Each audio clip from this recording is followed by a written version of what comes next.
BPSC जब तक सरकार हमारे सामने झुक नहीं जाती, सरकार हमारी मांगों को पूरा नहीं कर देती है, जब तक री एग्ज़ाम का हमें सूचना नहीं मिलती है, तब तक हम यहाँ पर बैठे रहेंगे और दृढ़ता के साथ खड़े हैं। वो कुछ अफवाहें थी, कुछ मिसकम्युनिकेशन था, कम्युनिकेशन गैप पे चलते कुछ लोग अफवाहें फैला रहे थे। वो अपनी बात सत्य का आग्रह सरकार से कर रही है और सरकार सोई है। और जो सरकार सो करके और जगने का बहाना करे या नाटक कर रही है, तो साफ समझ में आ रही है। अरे सरकार को तो झुकना पड़ेगा ना, हर चीज में भ्रष्टाचार हो गया है।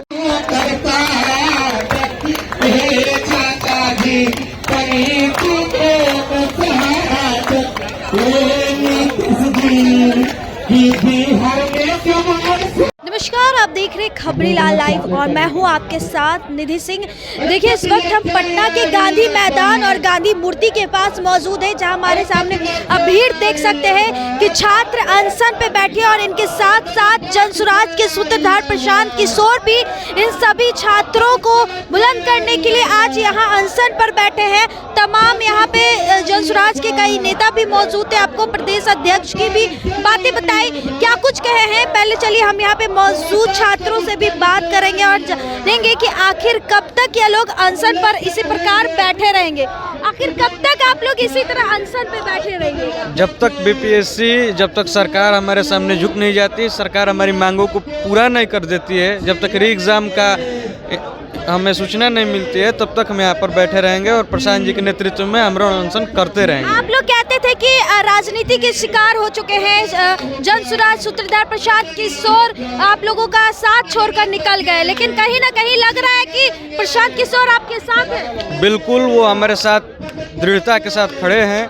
वो कुछ अफवाहें थी, कुछ मिसकम्युनिकेशन था, कम्युनिकेशन गैप पे चलते कुछ लोग अफवाहें फैला रहे थे और कुछ लोगों की साजिश थी जो उनको बदनाम करना, लेकिन वो छात्रों के हित में दृढ़ता के साथ खड़े हैं और अपने प्रण जो उन्होंने अल्टीमेटम दिया था 48 घंटे का,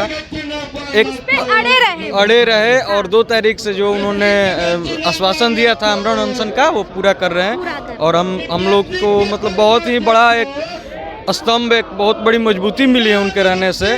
जी बिल्कुल। तो चलिए, प्रशांत किशोर के रहने से बहुत बड़ी मजबूती हाथ हुई है, क्योंकि लोग कह रहे थे कि प्रशांत किशोर लोग कह रहे थे सर कि प्रशांत किशोर बीच में ही छोड़ के चले जाएंगे, क्या कहिएगा?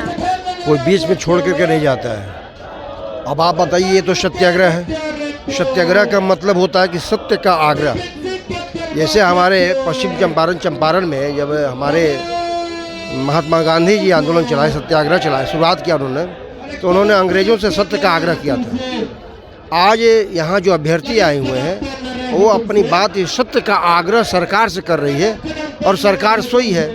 तो ये आग्रह स्वीकार करना नहीं करना तो सरकार जागेगी या नहीं? सरकार तो बोल रही कि बीपीएससी के भरोसे बीपीएससी फैसला लेगी। बीपीएससी का जो चेयरमैन बनता है उसको कौन बनाता है? कहीं ना कहीं तो नीतीश कुमार इसमें इन्वॉल्व है। और सरकार सोएगी कि जगेगी?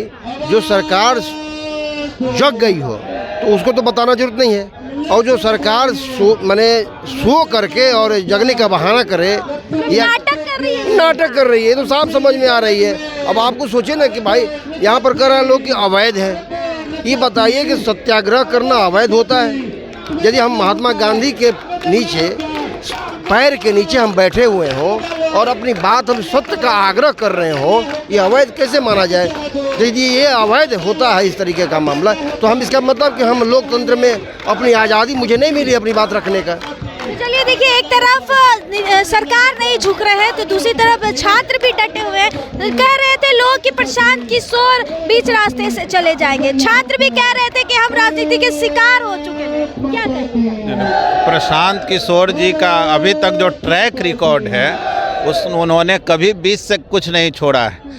अंतिम पायदान तक पहुंचाया है, उसका परिणाम तक पहुंचाया है, तभी प्रशांत जी कहीं भी दूसरा निर्णय लेते हैं। इसलिए उनका तो ट्रैक रिकॉर्ड है, वो कहाँ छोड़े हैं। वो तो सरकार भी तो नहीं झुक रही है। अरे सरकार को तो झुकना पड़ेगा ना। कहा जाता है कि जब आपका हौसला बुलंद हो और सही इरादा हो, सही उद्देश्य हो, तो झुकना तो एक दिन सबको पड़ता है। सरकार क्या है, उसको झुकना तो पड़ेगा। झुक जाएंगे सरकार, एकदम सरकार झुक जाएगी। अब ये भी मिल चुका है उनको, पुलिस प्रशासन की तरफ से नोटिस भी जारी किया गया है।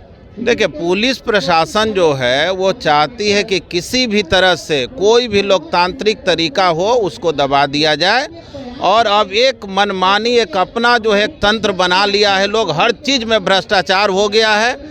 और उस भ्रष्टाचार के खिलाफ अगर कोई नहीं जगेगा और प्रशांत जी जैसे लोग आएंगे नहीं, तो फिर हम लोग जो बिहार परिवर्तन के लिए, बिहार के व्यवस्था परिवर्तन की बात करते हैं, उस बात का तो कोई मतलब ही नहीं रह जाएगा।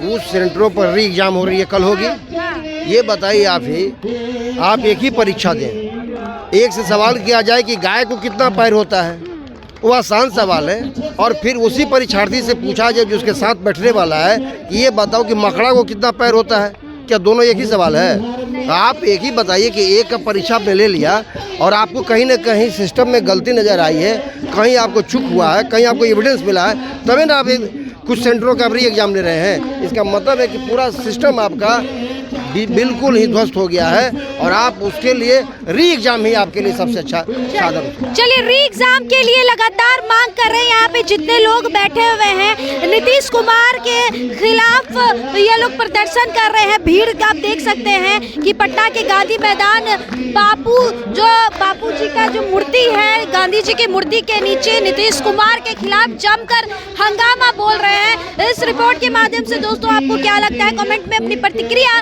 जारी रखिएगा। एक तरफ सरकार झुकने को तैयार नहीं है, तो दूसरी तरफ बिहार में जो अभ्यर्थी है वो भी डटे हुए रहने का काम कर रहे हैं। इस रिपोर्ट में अपनी प्रतिक्रिया जरूर दीजिएगा। बहुत बहुत धन्यवाद।